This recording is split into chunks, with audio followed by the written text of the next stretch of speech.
আসসালামু আলাইকুম, কেমন আছেন সবাই? আজকে আমি রান্না করব দেশি মুরগির সাথে আলু দিয়ে ঝোল এবং সাদা পোলাও।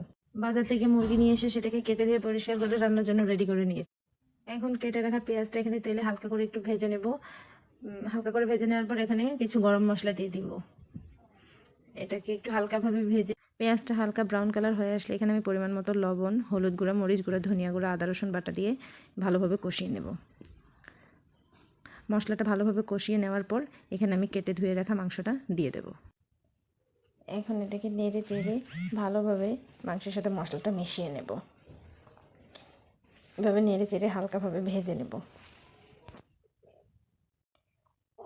পাশে একটা আলুটাকে একটু হালকাভাবে ভেজে নেব। এদিকে আমার মাংসটাও প্রায় ভাজা হয়ে গিয়েছে। এখন এখানে একটু হালকা পানি দিয়ে একটু ভালোভাবে কষিয়ে নেব। মাংসটাকে হালকা কষানো হয়ে গেলে তারপর এখানে ভেজে রাখা আলুটা এখানে দিয়ে দেব।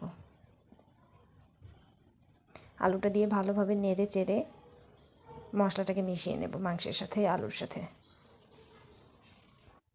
মাংস এবং আলু দুটোই একটু ভালোভাবে ভেজে নেব।